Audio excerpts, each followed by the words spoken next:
So hello everyone, and hello Alisa. Hi Bigge. Hey, and welcome to this Cleantech and Coffee and Desserts. Well, I got some great questions and feedback from Wilhelm Osterman, one of our shareholders. Thanks a lot, Wilhelm, you gave me some good input. Let me just directly say that I have taken it to heart. You will see more innovative approaches from us in our annual report, and some of your aesthetic comments also I have already taken into account, so thanks a lot. We have Alisa here of LifeSAS Media, Europe's Cleantech Communications Agency. That's us. Yeah, so let's ask you about these annual reports. Okay. Do you have any advice on how to do this and how to communicate them? It's a really interesting question. People don't normally ask about annual reports. No. I think it kind of tends to be a last minute thing a lot of the time, or just something like a regulatory requirement. I think it's a good opportunity to remind your shareholders of everything that you've achieved and to take that kind of overview. Sure. Yeah, and maybe, I guess, it's challenging because it's information that's been out in the public domain for a while, and it might be kind of 12 or 18 months Some old. of it is, yes. But actually, I think it's really important when you're moving very quickly. When your portfolio companies are moving quickly, to take the opportunity to remind everyone of how far they've come and what's been achieved. We can maybe get a little bit blind as to these things that we know have happened a long time ago, but maybe not everyone knows. Exactly. Yeah. But having said that, I think you should also be prioritizing regular communication with shareholders. I know you do. Yeah. We try to do that. We try to keep you informed all year round, and sometimes this annual report maybe is in a way taken for us as a regulatory requirement, where we of course communicate all the things we have to, and we do it gladly, but we've had challenges making it into something that is maybe the most readable item during the year, but we'll do more also there.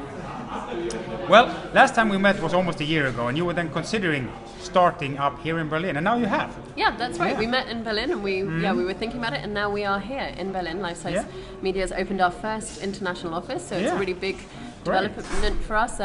We've announced a new partnership here and our first client. Great. So in Berlin, and so it's really exciting. And what do you think of the German market? Answer that real quickly. I think we share the opinion that this is a great market for clean tech. Yeah, I think so too. I think there's a lot happening here. There's a lot of companies working in clean tech. There's a great startup environment. It's the home of Energiewende, so I think there's going to be a lot of growth here, and we are really excited to be able to work in that market. Good. I think you'll benefit from it. I really think it's a hub for Europe startup scene actually in the clean tech space in Berlin. And for a lot of our firms, the manufacturing industry in Germany is so big, so they are great customers actually for some of our companies, and I can imagine for the companies you have as customers as well. Yeah, well, you've got that really good combination of like really established manufacturing industry, and then a lot of really young, dynamic companies coming up, and I think clean tech needs a bit of both of those. Well, I wish you best of luck with it. We have had a great experience. We've gotten German investors onto 2 of our firms, and several have launched on the German market, so we are really happy being here, and so are our companies. Did you have a question for me this time? Yes, if that's okay. I'm going to break the format a little bit. So we love the work that Cleantech Invest does in terms of communications. Like, this is just one great example, of talking directly to shareholders. That's why I bring her on. Updating people. We sing your praises all the time, but you're Instagram, Medium, SoundCloud. You do a lot. You're all over. And I also know you're really busy people.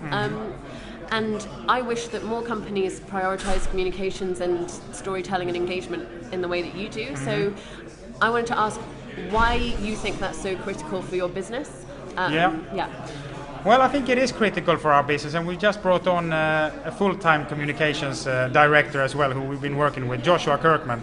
Welcome, Josh. We think it's important. It's a lot of reasons for it. We have 15 companies, so there's a communicational challenge in explaining those to our shareholders. That's one of the reasons we do it. It helps them, we are certain of that, because they might have an easier time getting a meeting with an investor or something if they have heard of that company through us. And for us, it actually makes it a lot easier to get meetings. We are now in LA, Berlin, maybe we'll open in Shanghai after the summer. And if we are already seen in the virtual world, it makes it easier to open the door to some meetings. Yeah, you heard it here. So it's no paid off. Excuses. No, I think it's, and I also think it's fun. It's a good inspirational thing, even for our team, to talk a lot about what we're doing. It's a strengthening spiral, I think. So we'll keep doing it, and we'll keep doing more. Well, thanks for being on. And Wilhelm, watch out for some innovative approach that we will actually be doing for our coming annual report. So you have given us some inspiration. Thanks a lot. And thank you, Alicia. You're welcome. Bye.